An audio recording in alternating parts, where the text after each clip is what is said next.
अखंडमंडलाकारं व्याप्तं येन चराचरं तत्पदं दर्शितं येन तस्मै श्री गुरवे नमः। आज मैं इस प्रांगण में वसंता कॉलेज मेरे लिए बहुत महत्वपूर्ण कॉलेज है, क्योंकि इसने जीवन की दिशा बदली। एक बहुत ही नॉट स्टूडेंट को, एक बहुत ही किसी तरह से पढ़ने न चाहने वाले स्टूडेंट को एक दिशा दी। बीएड करने के बाद पोजीशन होल्ड किया मैंने यहाँ पे, मैंने काम किया था यहाँ पर उतनी शैतानी के बाद भी, और मुझे पता नहीं क्यों एक्सेप्ट कर लिया वसंता कॉलेज ने मुझे, और मुझे जीवन दान दिया। उसके बाद मुझे लगा टीचिंग लाइन बड़ी अच्छी है, फिर एमएड कर लिया, फिर पीएचडी कर ली, फिर यूनिवर्सिटी में नौकरी मिल गई, फिर वाइस चांसलर भी बन गई। लेकिन वसंता कॉलेज की छात्रा होना मैं सबसे ऊपर समझती हूँ। तो मुझे इन सबके ऊपर जो है वो मैं वसंता कॉलेज की छात्रा हूँ। मेरे लिए सबसे बड़ी गर्व का विषय है, गौरव का विषय है कि मैं इस कॉलेज की विद्यार्थी रही हूँ, और जीवन को बनाने में एक महत्वपूर्ण भूमिका इस कॉलेज ने निभाई। दूसरी बात जो मुझे बहुत महत्वपूर्ण कह रही है वो ये कह रही है कि आज जिसका जन्मदिन है, डॉक्टर सर्वपल्ली राधाकृष्णन जी का जन्मदिन है। इस व्यक्ति ने जब इनसे पूछा गया कि इनका जन्मदिन किस तरह से मनाया जाए, तो इन्होंने कहा कि नहीं, मेरा जन्मदिन शिक्षक दिवस के रूप में मनाया जाए। और वो व्यक्ति कौन था? राष्ट्रपति प्रदेश।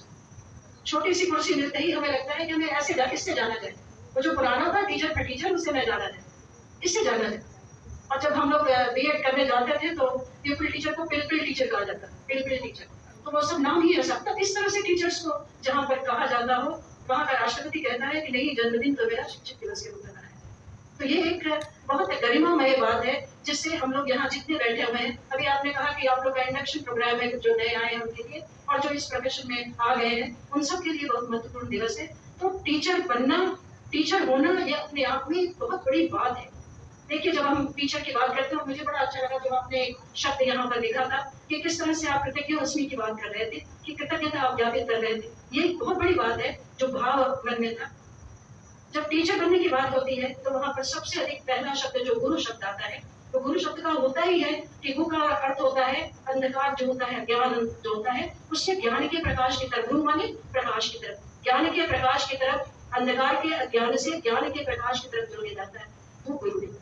तो एक आपके जीवन में जो एक मेटामॉर्फोसिस लाता है, साइंस के विद्यार्थी अभी जो यहाँ पर होंगे, जिनका बैकग्राउंड होगा, मेटामॉर्फोसिस बहुत अच्छी तरह जानते होंगे। एक विभिन्न प्रकार का एक पूरा पर्सनालिटी, पूरी पर्सनालिटी में जो चेंज लाता है वो गुरु होता है। और ऐसे गुरु वसंता कॉलेज में उपलब्ध है, और मुझे पूरा विश्वास है कि यहाँ की मिट्टी इतनी उर्वरा है कि ऐसे गुरुओं को हमेशा जन्म देती रहेगी। अब वैसे बहुत ही उत्कृष्ट अध्यापक यहाँ पर हैं, बहुत से टीचर्स हैं यहाँ पे जिनको मैं सादर नमन करती हूँ, क्योंकि ये सब मेरे गुरु हैं यहाँ पे। ये जो यहाँ बैठी हुई है, भले ही मैंने पढ़ाया हो आशा जी को, लेकिन यहाँ आशा जी मेरी गुरु है, क्योंकि यहाँ पर ये बैठी हुई है। इनको भी मैंने बीएड में पढ़ाया है, लेकिन मेरे गुरु नहीं है। और मैं जो बैठी है, इनको तो मैं क्या कहूँ, इनको तो इनसे मैंने खुद भी बहुत जीवन में सीखा है। तो बहुत ही धैर्यपूर्वक जीवन याद करने चलाने वाले, साथ में जो आपके प्रिंसिपल हैं, इनको भी मैंने पल पल पढ़ते हुए देखा है, किस तरह से अच्छी प्रशासनिक क्षमता इनके अंदर दिखाई पड़ती है, ये भी मैंने यहाँ पर देखा है। तो सबको मैं क्या कहूँ, सबको मैं बहुत ही, सब जितने बैठे हैं यहाँ पे, सब बहुत ही मेरे लिए महान है,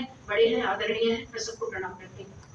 गुरु शब्द में जो मैंने अभी भाव बताया, उसमें मैं एक कोट किया है मैंने, और मुझे अच्छा लगता है, इसलिए आपको जरूर बताऊंगी कि गुरु की किस तरह से क्या स्थिति है गुरु की, ये मैं जरूर बताना चाहूंगी। अथर्ववेद में लिखा है, आचार्यो मृत्युर्वरुण सोम औषधयः पयन्। आचार्यो मृत्युर्वरुण सोम औषधयः पयन्। आचार्य के अंदर इतना गुण होता है। आचार्य मृत्यु है, यम है, किस तरह से मार थोड़ी डालता है। जो आपके अंदर की दुष्प्रवृत्तियां हैं, आपके अंदर जो दुर्भावनाएं हैं, आपके अंदर जो तमस है, आपके अंदर जो तामसिक वृत्तियां हैं, उनको समाप्त करने का कार्य गुरु करता है, इसलिए वो यम के रूप में। दूसरा है वरुण, विद्यार्थियों की गतिविधियों को नियंत्रित करने और उन पर कड़ी दृष्टि रखने का कार्य जो है वो वरुण करता है, इसलिए अध्यापक वरुण भी है। केवल आपको पढ़ा के घर जाने के लिए नहीं है वो, बल्कि आपके जीवन में जो कुछ भी गलत है, जो आपकी गतिविधियां अस्वीकार्य हैं, उसको भी स्वीकार करने का कार्य वो करता है। अभी कबीर का आपने दोहा सुना, बताया उसने कि बहुत अच्छी तरह से कैसे कुम्हार और कुंभ का संबंध होता है, उसी तरह से गुरु शिष्य का संबंध होता है। साथ में सोम है, सोम माने चंद्रमा, सोम नहीं, सोम माने कंजूस होता है। सोम चंद्रमा, आकर्षक व्यक्तित्व का, ये नहीं कि बहुत सुंदर हो, और बनावटी आकर्षक व्यक्तित्व नहीं। आपके पास जो आपके टीचर्स बैठी हैं, चाहे सुजाता हो चाहे हल्का जी हो, इन्होंने ऊपर से कोई राग रंग नहीं लपेटा है, लेकिन इनके अंदर की आभा जो है वो इन्हें सुंदर बना देती है, और विनम्रता इनको और अधिक सुंदर बना देती है। तो ये जो वो सोम के समान आकर्षक व्यक्तित्व का अध्यापक को होना चाहिए। आकर्षक व्यक्तित्व का माने सुंदर होना नहीं, आकर्षक व्यक्तित्व का अर्थ होता है जिसके आकर्षण में आप खींचे चले आए। कैसे आकर्षण से टीचर खींचेगा? इतना बढ़िया पढ़ा दे, इतना हृदय में उतर जाए आप उसके कि आप उसके बिना रह ना पाए। और मैं यहाँ पुनः अपने गुरु का नाम लेती हूँ, डॉक्टर विजय शिवपुरी का। ऐसी ही थी, इतना ही आकर्षित करती थी कि व्यक्ति के अंदर उनके उतर जाते थे। हम लोग चाहते थे कि पूरे टाइम इन्हीं के पास बैठे रहें, इनसे बात करें, इनसे सीखें, ऐसा भाव मन में आता था। उसके बाद औषधि की बात, औषधि पेय। औषधि विद्यार्थियों की शारीरिक और मानसिक क्षमताओं का वर्धन करने वाला औषधि के समान। कैसे, कहाँ गड़बड़ी है, जुड़ जाए, पर्सनल लेवल पर जुड़ जाए। आपका कष्ट जो है और उसके कष्ट एक दूसरे के साथ जुड़े रहे, ततियत्व का भाव, एम्पैथेटिक हो, सिंपैथेटिक नहीं, दया नहीं दिखाना है उसे, एम्पैथेटिक हो जाना है, जुड़ जाना है। जहां भी आप रहे, आपके कष्ट में, आपकी पीड़ा में, वो आपके साथ जुड़ जाए। जब मैं क्लास से निकलने के लिए बहाना मारती थी तो विजय दी बाहर निकल के मेरा खूब इलाज करती थी। लेकिन उसके बाद जब ठीक हो जाता था सब, जिस दिन मैं क्लास में नहीं आती थी उस दिन खोजती भी थी कहाँ है, आज विदाई नहीं पड़ रही। इतना जुड़ा, इतना जुड़े थे, केवल मेरे साथ ही नहीं, सबके साथ में पय। पय का अमृत भी होता है और दूध भी होता है। तो ये क्या करता है, जैसे पय है, दूध है, तो आपको निरंतर पुष्ट करता है, संपुष्ट करता है, संवर्धित करता है। वैसे अध्यापक का धर्म है आपको संपुष्ट करे, विद्यार्थी को अपने संपुष्ट करे, तुष्ट करे, उसके अंदर ज्ञान की अजस्र धारा बहाने में मदद करे।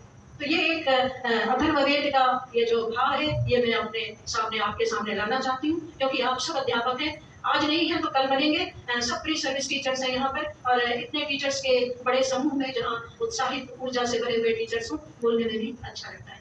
दूसरा जो तारीफ कही जाती है टीचर्स की, वो एक और कही जाती है, विद्या वपुषा वाचा वस्त्रेण विनयेन च। विद्या वपुषा वाचा वस्त्रेण विनयेन च। विद्या होनी चाहिए, ज्ञान होना चाहिए। केवल शिक्षा नहीं, शिक्षा सामर्थ्य देती है, और विद्या जो है वो ओवरऑल करती है, निधिध्यासन करती है। श्रवण मनन निधिध्यासन पढ़ा है आपने, तो श्रवण तो ठीक है, सुन रहे हैं आप, मेरी बात को मनन भी कर रहे हैं, लेकिन अगर आपके अंदर उतर के आपके व्यक्तित्व को पूरी तरह से बदल दे तो निधिध्यासन का स्वरूप हो जाएगा, पर्सनालिटी डेवलप हो जाएगी। तो ये जो निधिध्यासन है, ये व्यक्ति के अंदर विद्या से आता है, और विद्या इसलिए बहुत अधिक आवश्यक है। अध्यापक वही श्रेष्ठ है जो जीवन भर विद्यार्थी बना रहता है। क्लास में जो बिना पढ़े जाता है, वो मैं कह रही हूँ दावे के साथ, वो हमारे प्रोफेशन के किसी भी तरह से योग्य नहीं है। चाहे वो 34 वर्ष की नौकरी हो, चाहे 35 वर्ष की नौकरी हो। मैंने करीब 34 वर्ष पढ़ाया है, और मैं किसी भी दिन ऐसा नहीं हुआ है जिस दिन मैं घर में 1.5 घंटा पढ़ के नहीं गई हूँ 1 घंटे के लेक्चर के लिए, कभी नहीं, कभी नहीं। मुझे लाठी डंडा में भाजने का काम काशी विद्यापीठ में दिया गया था। मैं 4 साल तक चीफ डॉक्टर थी वहाँ की, और लड़के बड़े शैतान थे, झूमना पड़ता था, लड़ाई झगड़ा मारपीट। उसके बाद भी मैं अपनी कक्षा में उसी अध्यापक के रूप में जाती थी, उतने ही प्रेम से अपने विद्यार्थियों से मिलती थी, और बाहर आकर मैं फिर पुलिस की भूमिका में हो जाती थी। तो उस कक्षा में जब जाए तो विद्या से चमत्कृत रहे, फेस चमके उसका, ज्ञान से चमके, ज्ञान का आनंद उसके चेहरे पर। और मैं ये कहती हूँ कि दुनिया में किसी भी अध्यापक के लिए इससे बड़ा कोई सुख नहीं हो सकता, जिस दिन जब वो पढ़ाए कक्षा में, और पढ़ाने के बाद विद्यार्थी का चेहरा आनंद से चमक उठे, क्योंकि उसने आज कुछ नया सीख लिया है। इससे बढ़कर अध्यापक के लिए कोई गुरु दक्षिणा नहीं हो सकती है। तो उसके विद्यार्थियों का जो चेहरा है, वो जो आपने अभी लिखा है, कृतज्ञता से भरा हुआ हो कि अध्यापक आपने जो मुझे दिया वो आज तक किसी ने नहीं दिया, आपके चरणों में बहुत बहुत प्रणाम है, ऐसा उनके चेहरे से दिखे। विद्या पपुषा, पपुषा क्या है? शारीरिक स्वास्थ्य, शरीर। आप कहते साड़ी क्यों पहनो? मैं थोड़ी ना ऐसे साड़ी नहीं पहनूंगी। क्यों नहीं पहनोगे? एक दायित्व बना है, एक अध्यापक की वेशभूषा है जो आपको अलग करती है दूसरे से। क्यों नहीं पहनोगे? आप उसी विद्यार्थियों की भीड़ में अपने को खो देने के लिए आप अध्यापक फिर सम्मान कैसे प्राप्त करोगे, जब आपका वस्त्र ही इस लायक नहीं है कि सम्मानित किया जा सके? आपके पहनने का ढंग, आपके चलने का ढंग, आपके बात करने का ढंग, सब में अध्यापक तो न टपका तो फिर क्या होगा? बात करते समय, बोलते समय लगे कि कोई अध्यापक बोल रहा है, ज्ञान से भरा हुआ व्यक्ति बोल रहा है, ऐसा मन में जब तक भाव ना उठे विद्यार्थी के, तब तक तो आपके लिए श्रद्धा करेगा तो केवल बीएड में फर्स्ट क्लास मिल जाए इसलिए करेगा, नहीं तो नहीं करेगा। वस्त्र का ध्यान रखें अध्यापक, और आप जो आप अध्यापक बन रहे हैं आप भी। वाचा, वाचा माने बोलने की शक्ति, एकदम एक्सटेम्पोर बोले, कोई रुकना नहीं। ढेर सारे शब्द कहते रहे, मुझे यूज करो, मुझे यूज करो, मुझे यूज करो, इतने शब्द हो कि रुके ही ना।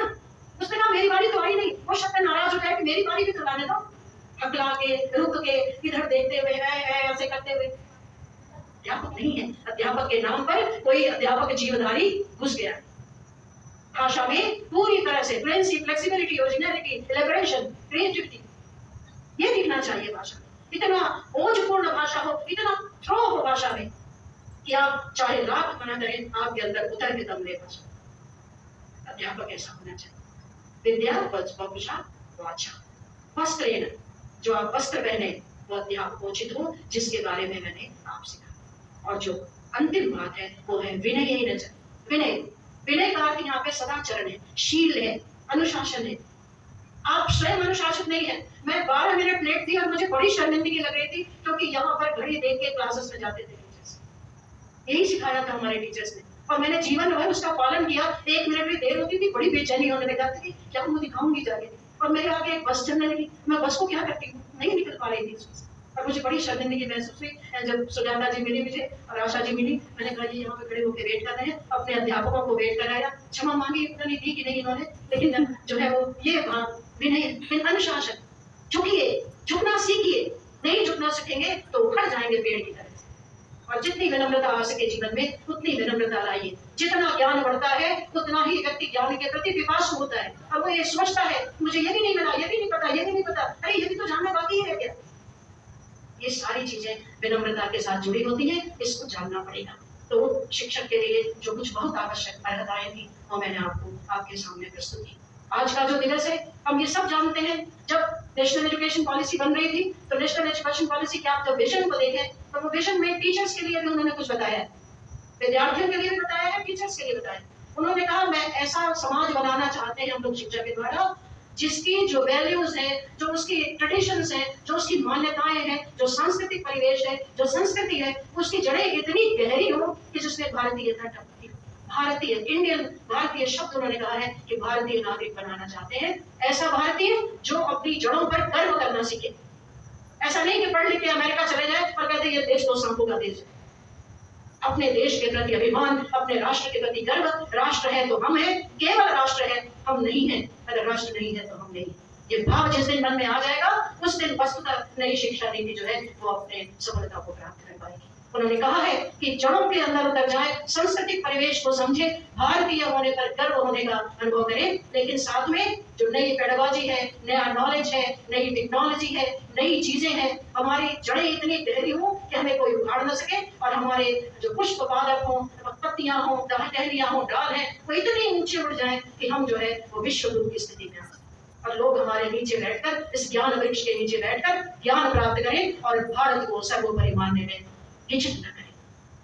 हमको कहा गया है कृण्वन्तो विश्वम आर्यम, भारत का जन्म इसलिए हुआ है कि वो पूरे विश्व को आर्य बना के छोड़ेगा। और उस आर्य के बनाने की प्रक्रिया में अध्यापक मूलतः सबसे बड़ा स्तंभ है। और जिस दिन अध्यापक ने ये बात समझ ली, समाज को बदलने में चुटकी भर भी समय नहीं लगे। चुटकी बजाते हो ना, इतना भी समय नहीं लगे।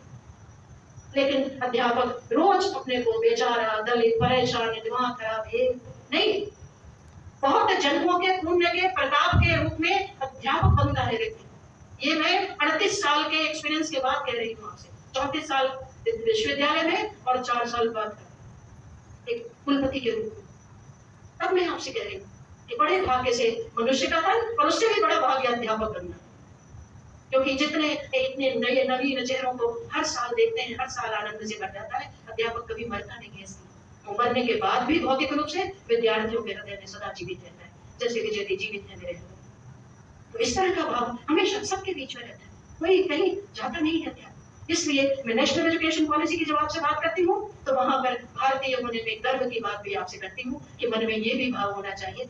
दूसरी बात जो सबसे मुझे लगती है, जितने भी लोग हैं, जितने भी लोगों ने विजन देखी है या कुछ भी देखी है, या तो प्राइम मिनिस्टर इंट्रोड्यूस कर रहे थे नेशनल एजुकेशन पॉलिसी को, उन्होंने कहा कि टीचर्स पर हमको सबसे अधिक, टीचर्स ही सब कुछ कर सकते हैं, टीचर ही देश का भविष्य है, टीचर ही भाग्य निर्माता है देश के, इसलिए इनको ही सबसे अधिक सशक्त बनाया जाना चाहिए। और इस समय जो स्कीम्स चल रही है, कल मैं एनसीपी के जो प्रोफेसर राजेंद्र अरोड़ा है, जो एनसीपी के चेयरपर्सन है इस समय, उनका कल मैं एक इंटरव्यू सुन रही थी। उसमें उन्होंने बार बार ये कहा कि टीचर को, अगर टीचर नहीं योग्य बनेगा तो मैं पूरे प्राणपण से कहता हूँ कि मैं टीचर को योग्य बनने में जो कर सकता हूँ सब करूंगा। और उसके लिए आप देखिए इस समय आप लोग तो जानते भी होंगे नेशनल मेंटरिंग मिशन भी इस समय काम कर रहा है, जो टीचर्स के लिए शुरू हो गया है। 64 सदस्य हैं उसके, वो भी एनसीटी ने शुरू कर दिया है। जो नेशनल प्रोफेशनल डेवलपमेंट की बात हो रही है वो भी शुरू हो गया है। इस तरह की बहुत सी ऐसी स्कीम्स हैं जिस समय टीचर्स के सशक्तिकरण की बात की जा रही है। लेकिन सशक्तिकरण की लाख बात की जाए, अंदर से यदि अध्यापक आत्म सम्मान और स्वाभिमान को नहीं सोचेगा तो वो कभी भी अध्यापक नहीं बन सकता। पुराना अध्यापक, 4 तरह के अध्यापक होते हैं जो मैंने अपने जीवन में देखा है। एक अध्यापक होते हैं, देखते हैं कि सैलरी कितनी मिल रही है, उसके हिसाब से डिवाइड करते हैं कि एक दिन में कितना मिल रहा है, एक दिन के हिसाब से यहीं तक पढ़ाएंगे, काम खत्म होगा। एक अध्यापक, वो अध्यापक के नाम पे कलंक। दूसरे अध्यापक होते हैं कक्षा में जाते हैं और थोड़ा व्यक्तित्व निर्माण के बारे में भी सोचते हैं। तीसरे अध्यापक जो होते हैं वो ये सोचते हैं कि जो मैंने आज पढ़ाया है इसके व्यक्तित्व में उतरा है कि नहीं उतरा है, तो मनन करने की योग्यता भी कक्षा में मिल जाए बच्चों को, ऐसी दृष्टि से पढ़ाते हैं। और चौथे प्रकार के अध्यापक होते हैं जिनको ट्रांसफॉर्मेशनल टीचर्स कहते हैं। वो पूरी पर्सनालिटी को ट्रांसफॉर्म करने में विश्वास करते हैं, केवल अध्ययन विषय को ही नहीं बल्कि पूरे जीवन को अध्यापकमय बनाने हेतु विचार विमर्श करते हैं। पूरे जीवन में विद्यार्थी सफल हो सके इस दृष्टि से विचार विमर्श करते हैं और प्रयत्न करते हैं ट्रांसफॉर्मेशन हो विद्यार्थी के अंदर, परिवर्तन हो विद्यार्थी के अंदर। और ऐसे ही जो चौथे प्रकार का टीचर है, इसी की आवश्यकता इस समय नेशनल एजुकेशन पॉलिसी 2020 के परिप्रेक्ष्य में सबसे अधिक हो। पहले पढ़ाया और पास हुए, बस इतने तक जिम्मेदारी थी। अब जिम्मेदारी क्या है? वो कहते हैं कि आज का जो विद्यार्थी है, क्रिटिकल थिंकिंग उसके पास हो, क्रिएटिविटी हो, कॉन्सेप्चुअल क्लैरिटी हो उसके पास, वो क्यूरियोसिटी हो उसके पास, इनोवेटिव हो, out of the box thinking कर सके हो और रैशनल हो। ये सारी बातें आजकल की जा रही है और टीचर की भूमिका भी इसी के सापेक्ष बदलती जा रही है। टीचर को भी अब इस तरह से अपने आप को प्रिपेयर करना पड़ेगा कि वो खेले भी साथ में, पढ़े भी साथ में, और अब वो करिकुलर एक्टिविटी नहीं है, अब सब उसी के अंदर है। जो आप मेन कोर्स पढ़ाते हैं उसी कोर्स के अंतर्गत सारी चीजें, अब कहीं अलग अलग नहीं है। तो आपको बहुमुखी होना, बहुमुखी प्रतिभा का धनी होना बहुत बहुत अधिक आवश्यक है। अब आप पहले के टीचर केवल अपना सब्जेक्ट जानने से काम नहीं चलेगा, अब जो है तीनों डोमेन में जाना पड़ेगा। कॉग्निटिव, इफेक्टिव और साइकोमोटर, तीनों डोमेन्स में जाकर आप जो है शिक्षा प्राप्त करें। इस तरह के अध्यापक का निर्माण करें जो तीनों डोमेन्स में इक्वली एबल हो, बहुत मजबूत हो, वो इतना एफिशिएंट हो कि वो तीनों ही डोमेन्स को बहुत अच्छी तरह से कवर कर सके।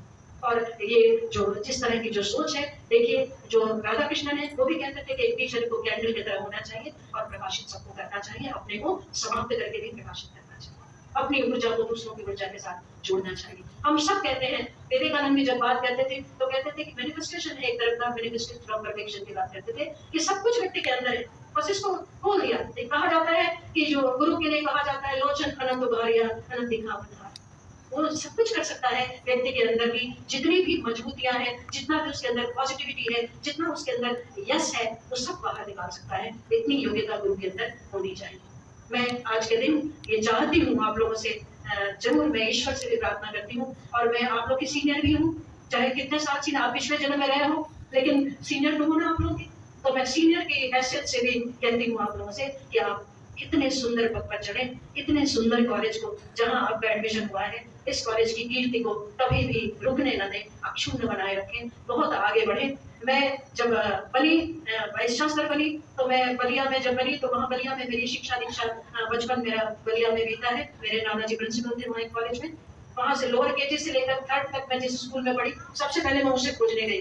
वो स्कूल खत्म करके वहाँ पे कांसीराम कॉलोनी बन गई थी, तो वो स्कूल नहीं मिल पाया मुझे। दूसरा मैंने जहाँ से 6 पास किया था, टाउन इंटर कॉलेज बलिया, मैंने कहा रूम नंबर 8 हम चलेंगे देखेंगे, मेरा रूम नंबर 8 था, वहाँ मैं जाऊंगी। और मैं ज्वाइन करते ही सबसे पहले रूम नंबर 8 में जाके बैठी। मुझे बहुत आनंद आया कि वो क्लास 6 याद आया, यहाँ ये बैठता था, यहाँ ये बैठता था, ऐसे कॉलेज बीतते थे। तो पूरी बात नहीं कहूंगी, तुम लोग बिगड़ जाओगे। तो ये ऐसे ये सब ये भी चलता रहता था। तो 6th, 7th, 8th में जहाँ GGIC में पढ़ी थी बलिया में, वहाँ गई, उनके प्रिंसिपल ने कहा नहीं टीसी अभी नहीं मिल रही है। मैंने फोन किया कि मैं जरा कॉलेज आना चाहती हूँ, बोले नहीं टीसी 5 बजे नहीं मिलेगी। मैंने कहा टीसी नहीं चाहिए, टीसी को याद करने आ रही हूँ। कौन बोल रही है आप? मैंने कहा वाइस चांसलर बोल रही हूँ। तब वो थोड़ा जागृत हुई और फिर उन्होंने बुलाया और थोड़ी सी। तो जब मैं अपना परिचय दे रही थी तो मैंने बताया कि मैंने वसंता कॉलेज से बीए किया। तो मैं एक क्षण भी वसंता कॉलेज को नहीं भूली हूँ, एक क्षण भी इसने जो मुझको दिया है मैं उसको एक क्षण भी नहीं भूली हूँ। और मैं पूरा प्रयत्न करती हूँ कि मैं जितना लौटा सकूँ, एक अंश भर लौटा सकूँ, तो भी मैं अपने को धन्य मानूंगी। मेरा इतना सम्मान इस कॉलेज के प्रति है। आप सब जुड़े हुए हैं उससे, आप सब अच्छे टीचर बने, आप सबके जीवन में वो सब मिले, आप इस योग्य बने कि अज्ञान रूपी अंधकार से ज्ञान के रूपी प्रकाश के रूप में भावी पीढ़ी को लाने में आप समर्थ हो सके। इन्हीं शुभाशंसा के साथ मैं अपनी वाणी को विराम देती हूँ। बहुत बहुत धन्यवाद।